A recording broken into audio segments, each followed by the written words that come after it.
Previously on the final pitch, the investor judges have each decided on their 4 potential investees. To the 10 of you, congratulations. You are the official picks of our investor judges for the final pitch, Season 4. For Team Mega Global, we have Lexmeet, Tanghere, Street Buy, and FH Moms. Team MFT has also selected FH Moms, along with Azure AMDG Ventures, AJA Marketplace, and Urban Greens. Urban Greens and AJA Marketplace also join Team Baskin-Robbins, with PCI Tech and Podcast Network completing the lineup. And for Team Tag Cash, we have Urban Greens, Podcast Network, FH Moms, and InMakers Lab. This week, the chosen entrepreneurs begin their road to the final pitch by going through their first mentoring sessions. My name is John Aguilar, and I'm a serial entrepreneur based in Manila, Philippines. I've gathered 4 illustrious investors looking to fund and support the next great Filipino company. William Tiu Lim, founder of Mega Global Corporation, makers of the #1 sardine brand in the country, Mega Sardines. Michael Dargani, President and CEO of Ice Dream Inc., Philippine licensee of the well-loved global ice cream brand Baskin-Robbins. Mika Tan, Millennial CEO of the MFT Group of Companies. And Mark Vernon, founder of the blockchain-based digital currency platform TagCash. Our goal is to find the best up-and-coming entrepreneurs and help take their businesses to the next level. In the end, they face the investors in the pitch of their lives. Many will try, but only a few will make it to the final pitch.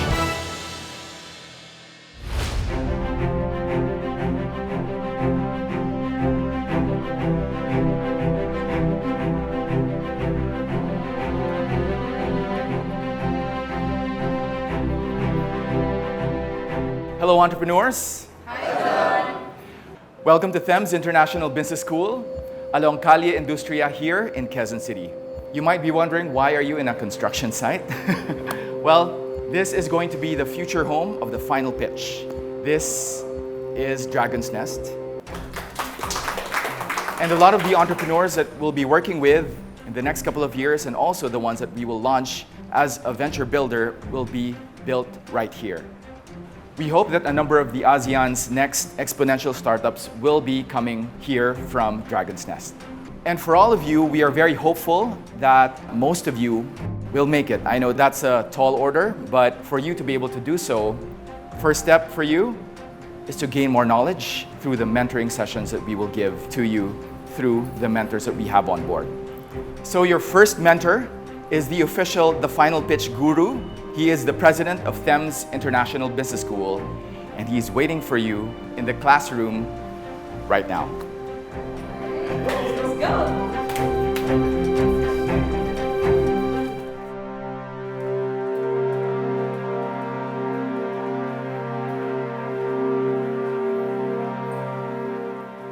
Good morning, entrepreneurs. So I'm Joel Santos, the co-founder of Thames International Business School. Today, I'm going to train you on business model innovation.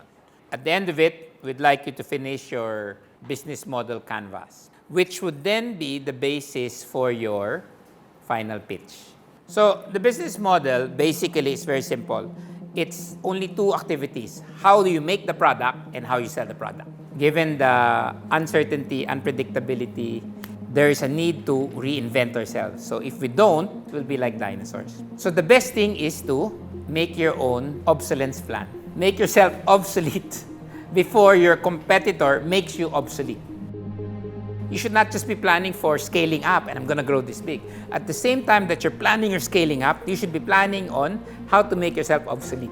If you have your own obsolescence plan, you're already thinking like your competitor. When you design your business model, you know how to attack and to defend. So let's go through the business model canvas. This is very basic. What used to be 300 pages of a business plan does not exist anymore because nobody has the time to make 300 pages of a business plan. And your funders also don't have time to read your 300 pages. What's our solution? Put everything in a piece of paper called the business model canvas. Then you're supposed to answer, what do you do? Answering that is the most critical because for every investor, they are looking for a certain answer that fits them. The next question is, who do you help? You create a product to address a need. So you're helping somebody kasi need eh. Like all things, the product or the service has to reach the customer. So how do you reach them? This whole part is the selling part. How much will you make? So now we'll go to the product side. What do you need to deliver? What resources do you need to deliver? What the customer wants and needs. And who will help you? That's what you call key partners. How do you do it? That's your key activities. And then what will it cost? The relationship is called the customer journey. You track that the minute your brand interacts with the customer from pre and post. Because in the whole journey are opportunities to expand your product. You need certain unique strategic assets. How do you find out what your unique strategic assets are? How do you find a key partner? A key partner is determined by you choosing what to not do. You will choose what you are best at and just find somebody who can do something else better than you. From there, you will then choose your unique strategic things that you will only do. Now, the SEM Startup Model Canvas, we start with the opportunity. From then on, given this opportunity, I offer this. And who likes my offerings? These particular customers. They need it urgently. Networks, they're the ones who's going to help you sell. Then how would you describe your business? So this is very important that you have one sentence, your unique value proposition. The unique value proposition is basically what you are the master of. This is your turf. A strong value proposition meets 3 criteria. Number 1, it is specific. What are the specific benefits the customer will receive? Second, it's pain-focused. How will your product or service fix the customer's problem or improve their life? Third, it's exclusive. It sets you apart from your competitors. Using that, I'm giving you 5 steps to a 5-minute pitch. If you're able to fill up your canvas, the whole thought process is there. So, first, identify and focus only on the most important key information. Most important information are the following. Opportunity. What you're offering, what's your solution? And then, how big is it? Then, you have to talk about your business model and where you are today. How much are the sales? Who are your customer base? Is it growing? And the results to date. Step 2, what are you asking for? Do you need funding? Or do you need customer access? Or network? Now, if you have the following, what happens to the business? Because they need to know what you're going to do with the money or the resources they give you. It's not just money. Step 3, what's your story? You have to have a story. Make sure it captures the listener. And then you have to have examples. So you make your product real through a story of one of your customers. Finally, you close it with your call to action and the next step. So if you invest in me, this is what's in it for you. Attract, excite, engage, and then the money flows. So make the pitch deck. That's the last. There's step 5. Your pitch deck and pitch script. The script has to be memorized. Anticipate all the questions. Make sure you answer. And the more you pitch, the more questions you anticipate. So the 5-minute pitch is a very important skill to have. It's easy to expand your pitch to 30 minutes to an hour once they want to hear the rest of your story. But master the 5-minute pitch. And the only way to master it is to keep on pitching. So good luck, guys, on your final pitch. Up next, If your company or your brand were a person, how would they act? People actually relate better if they can identify with the brand. If they are confident about the talent of this entrepreneur, then that entrepreneur, they won't do without.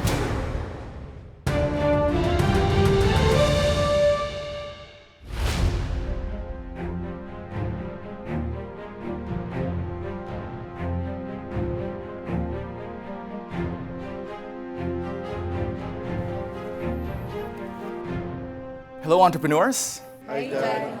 Congratulations for making it to the final pitch. Now that you've gone past the nerve-wracking eliminations, it's time to get to work. We will be bringing in high-caliber mentors to help you in the different aspects of your businesses. So today, our first mentor is a certified public accountant and lawyer. He is someone who is very well-versed in deal making. He is the chairman and senior partner of PwC Philippines, here to give you a talk on deals that win. Entrepreneurs, please help me welcome Alex Cabrera.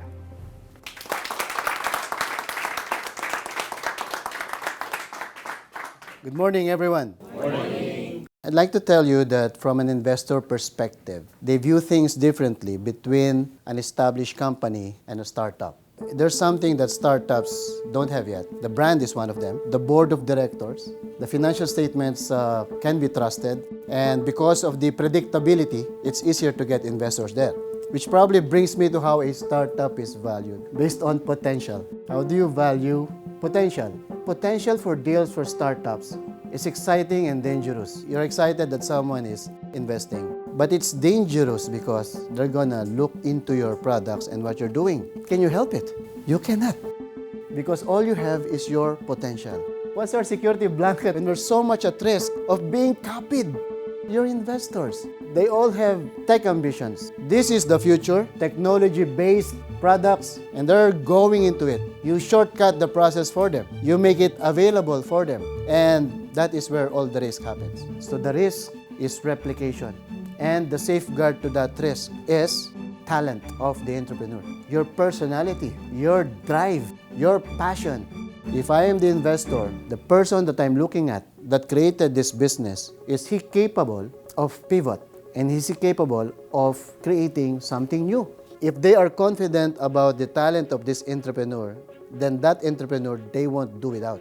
Show them what you're made of. That will give them the confidence not only in your product, but confidence in your ability to create if that product is replicated by others. But when you're trying to ask someone in, don't show them a topsy-turvy house. The same thing with an investor. Even if they understand the difference between traditional and the startups, they will value using the traditional method.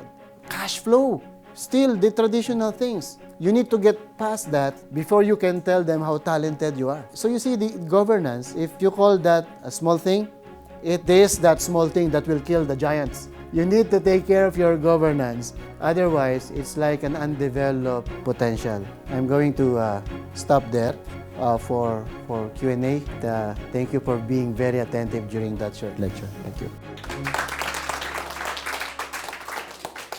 What would be your advice in terms of not being sharked out? What I mean by that is, a lot of early mistakes that I've seen, I've made this mistake with my first startup too. I gave up too much too soon, and then my cap table was really a mess. You see, the only reason why they would want to have a majority stake is they actually believe in your product already. You know, they won't have the patience to do it, but they have the money to buy it. I think that if the only investors that you have are those that want to take over, then maybe they're not yet the right investors for you, because there's a host of other investors there. I mean, you can have a single investor, or you can break down that single investor into 5 investors. And then you can have the same amount of money, but not give up too much of that control.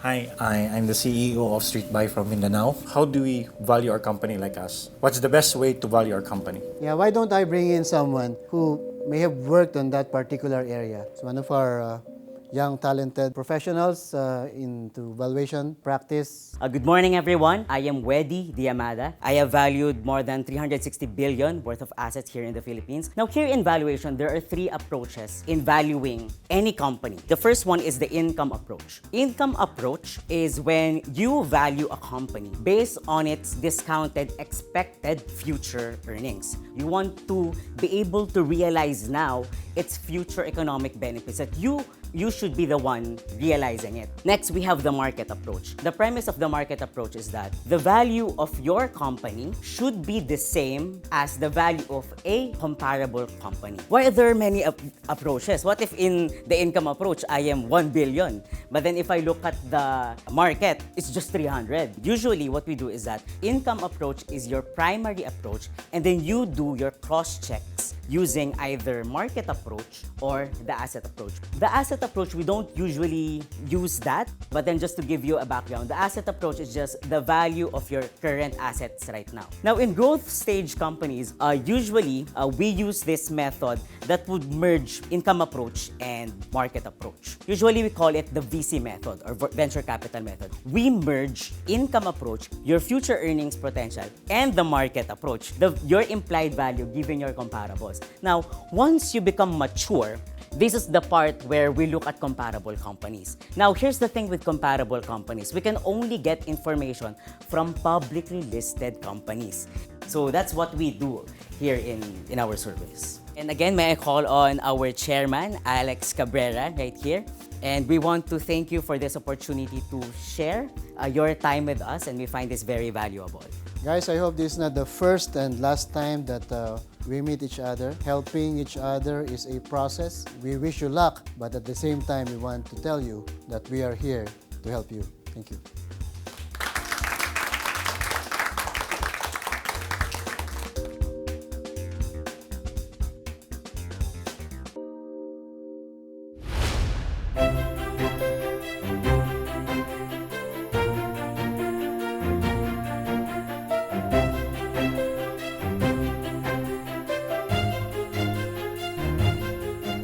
Hello, entrepreneurs. So as someone who has heard and assessed your pitches, I do understand that for some of you, it's a struggle to really distill your pitches into one cohesive message. The next mentor that we are introducing to you is going to be talking about key messaging as an important tool to be able to communicate with your key stakeholders. She is the head of the Engaged Business Unit of Eon, the Stakeholder Relations Group. She is none other than Vicky Luta. Hi, I'm very excited to be here today. So in this very complex and noisy environment today, it's very important in creating a memorable and impactful first impression. So basically the question is, how do we stand out? Having a strong and clear identity is a first step. Have you ever heard of the term brand DNA? So in Eon, when we help organizations find their brand or refresh their brand, we start with identifying or clarifying their brand DNA. This is basically what you stand for. What is your purpose? Why do you do what you do? If your company or your brand were a person, how would they act? What values would you carry? What makes you unique from other companies that may offer the same service? What is your story? How did you start? What do you have to offer in the future? After you have the brand DNA is communication planning. Communication planning is a process of identifying the messages and channels that would be most effective in increasing awareness, building your brand, strengthening your reputation. How do we ensure consistency in our communications? That's where key messages come in, actually. So key messages are key points you want your audience to take away. They are what you must get across irrespective of what questions are asked. It is what you want your audience to repeat when sharing your story. What makes a good message? First, key messages must be believable. It should be understandable. Key messages should also be distinct, can be differentiated from messages of other organizations and companies. Key messages must be consistent. They must be aligned with your overall strategy. So how do you identify your key messages? So there are 4 elements or variables actually that you should consider. Of course, your company, your overall corporate brand, your vision and mission, how you work, your business priorities. So this is very important in identifying your key messages. We need to understand as well your target audience. Who are your stakeholders? What is their level of awareness and familiarity with your industry? And the third part is the landscape and the issues. What's the current socio-economic landscape? Are there issues that are plaguing the industry or even your business? In developing key messages, we actually have a framework that we use, and this is what we call the message house. So it's a simplified way of structuring your message. So first we identify an umbrella message. So this is an overall message. What is your company about? What do you do? What do you offer? And then that could be further broken down into 3 key messages. So that could answer, for example, what can I offer you? What are the innovations I'm implementing to make my business unique? Sustainability practices, issue-specific messages. And of course, you need to have proof points for that. The next part of our session is actually a workshop for you to try to develop your own key messages. Create the message that you need right now for your organization and businesses.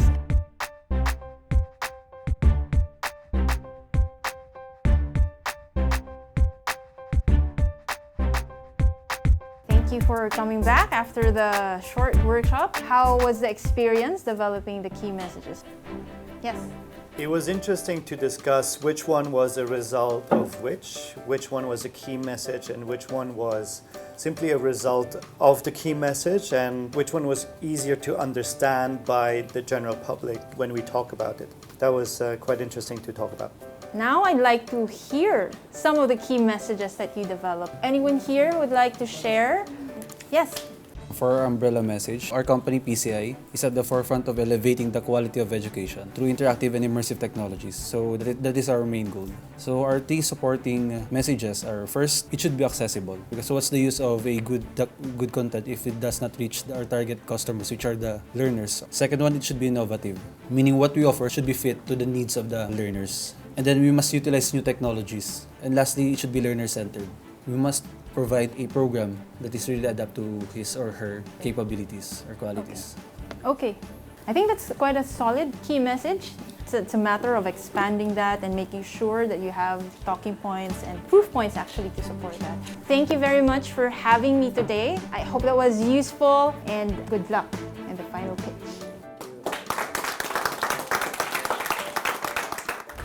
Up next, You need to be able to recruit smoothly, right? You have to be good. If you suck at it, how are you going to convince an investor?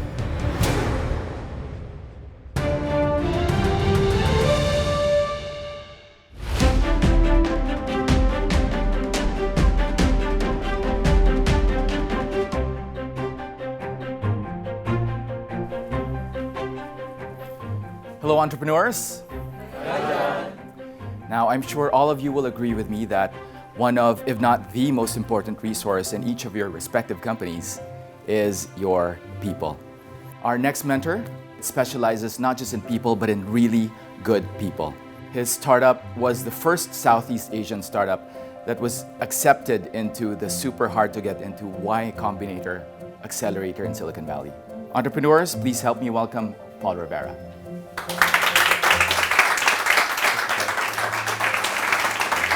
Hey guys.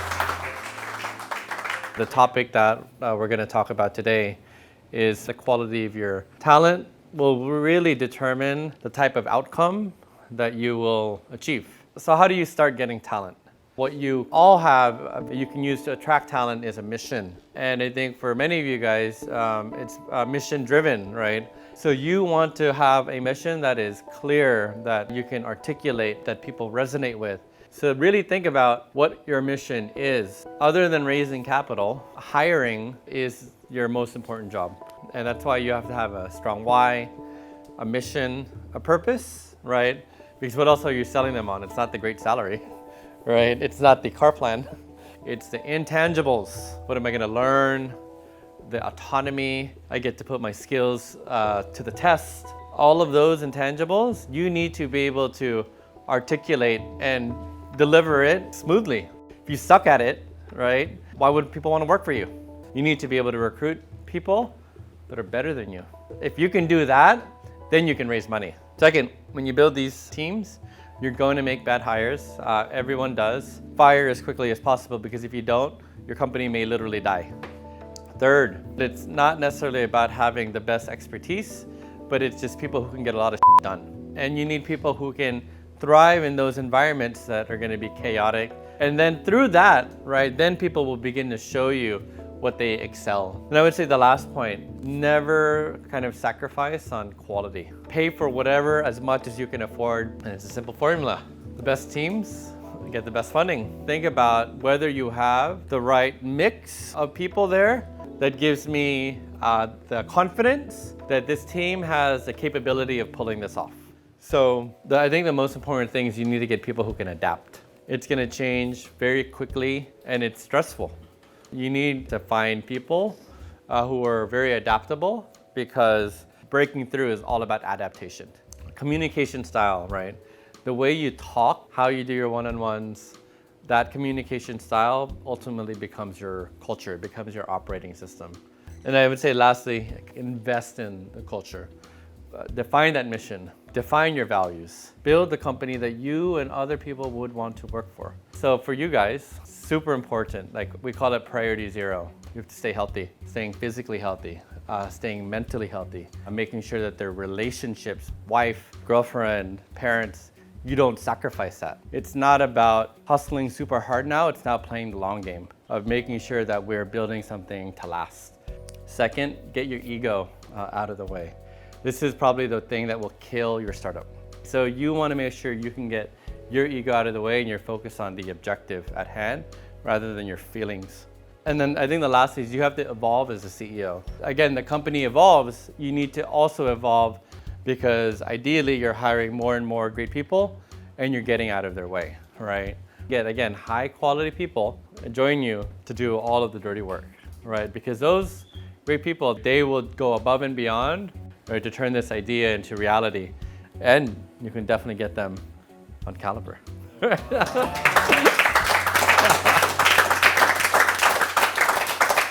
So do you guys have any questions? My question is there any trick that you run during recruitment or during interviews to weed out good people from bad people? Or a good fit for a bad fit? During the interview process, Yeah. the stage that you guys are in, the best way is to do a little project together rather than jumping straight to a probationary contract. The skills are certainly there, but can we culturally work together?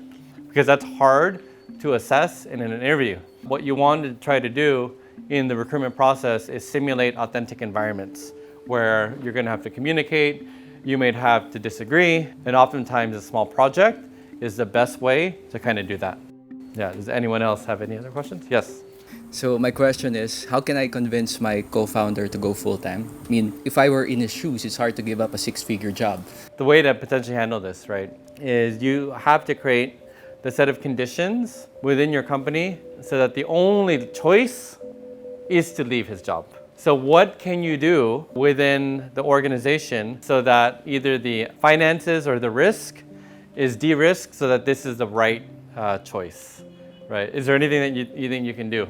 My condition with him is, if I win here, he needs to go full-time. That's a no-brainer, right? He has to do that. So yeah, no, I would focus on getting to that fundraising amount because then you've created the conditions where this is actually the best option now. All right. Yeah. Salamat. Good. Thank you, guys.